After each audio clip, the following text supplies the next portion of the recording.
La entrevista capital.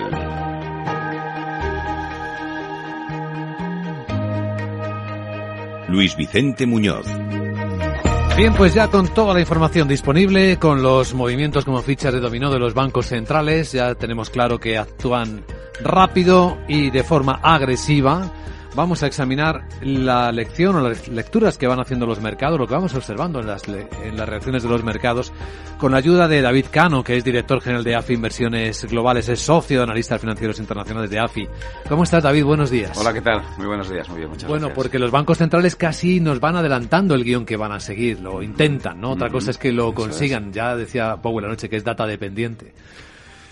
Sí, porque la verdad es que hasta los propios bancos centrales les ha sorprendido el repunte de la inflación de los últimos 6 meses, ¿no? Era inimaginable. Hoy ya sé que de nuevo puede parecer que era lo más lógico que sucediera este repunte de la inflación, pero no es el caso. Hace 6 meses no había este tensionamiento de la inflación y los bancos centrales han tenido que acelerar su discurso y además no han dudado en ser mucho más duros de lo que se podía pensar, en llevar a cabo ese endurecimiento de la política monetaria intenso y que además no ha terminado, porque como muy bien señala los bancos centrales lo que nos vienen a decir es que todavía queda un margen de subida de tipos de interés dependiente de los datos en los dos sentidos. Si se consiguiera moderar la inflación, pues evidentemente podrían frenar algo el ritmo de subidas, pero como la inflación no modere, no van a dudar en endurecer más los tipos de interés. Déjame planteártelo, David, de una forma agresiva también, como los bancos centrales.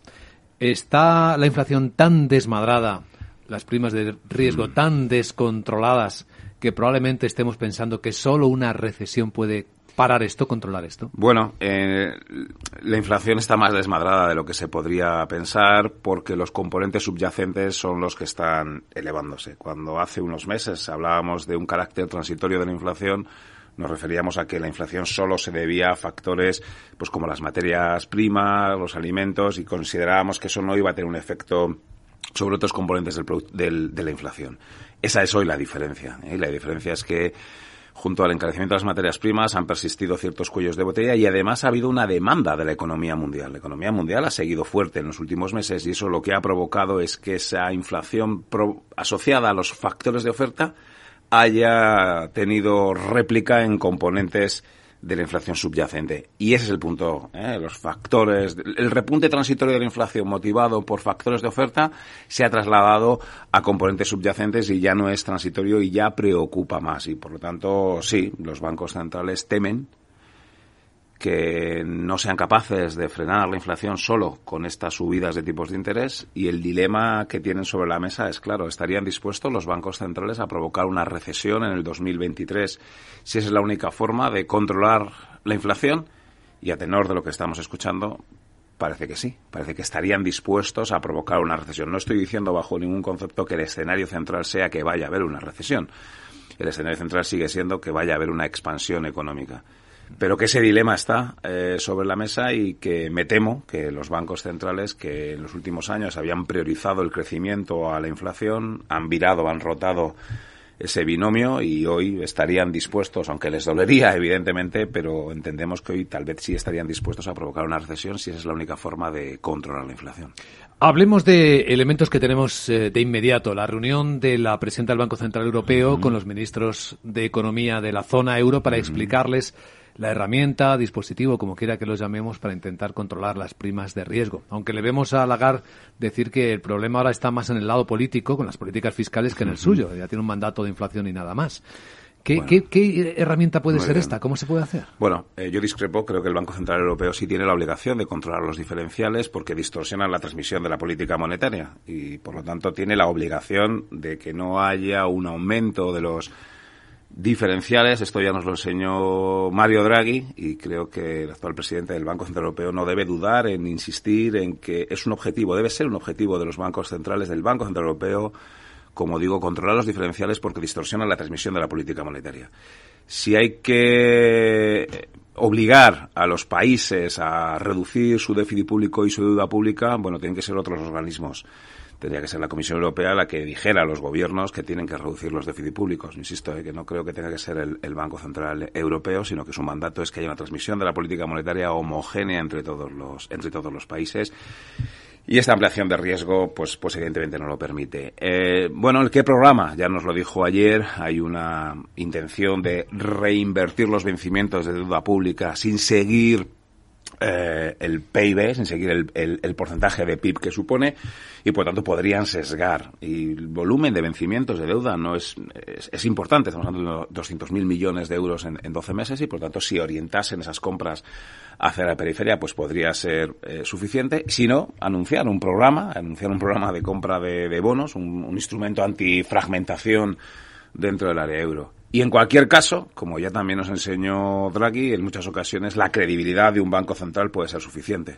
Con el whatever it takes and believe me will be enough, que nos dijo en julio del 2012, ya fue suficiente.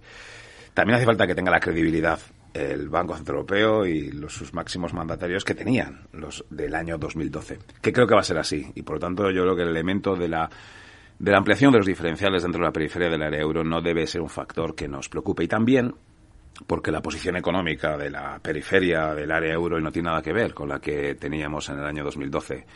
Y el caso de España es bien claro. España hoy tiene superávit en la balanza por cuenta corriente. Entonces tenía un déficit por cuenta corriente. Entonces necesitábamos pues un 5, un 6, un 7% del Producto Interior Bruto. Hoy la economía española, la economía italiana crece, ¿no? Y no tenemos un problema de solvencia de los bancos. No tenemos una burbuja inmobiliaria.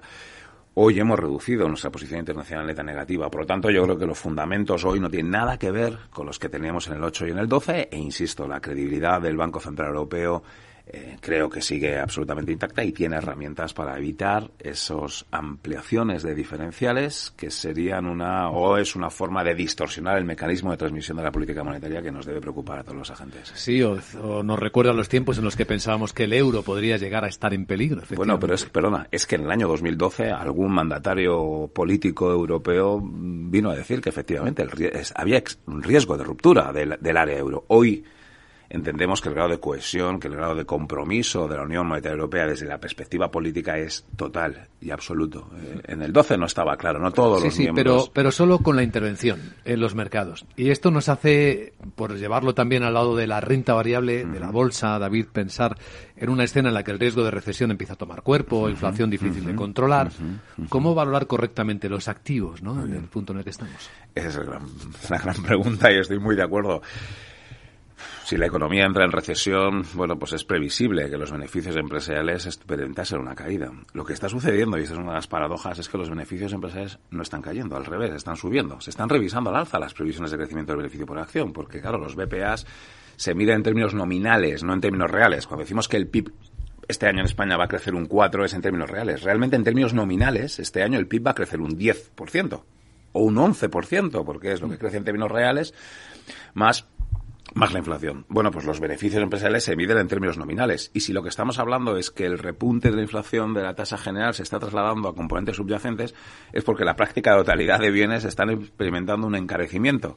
Ergo, las empresas están siendo capaces de incrementar los precios. Estamos viendo una cierta, un pricing power que se llama, ¿no? Estamos asistiendo a una capacidad de incremento de los precios por parte de las compañías que se encuentran con una demanda que hoy por hoy de momento no se está moderando. Pero puede ser una ilusión, claro. Bueno, eso es lo que tal vez es el gran punto, porque si no es una ilusión, los ratios PER que cotizan las bolsas son atractivos. Estamos hablando de ratios de valoración en la zona de 15, 14, en algún índice europeo en la zona de 10.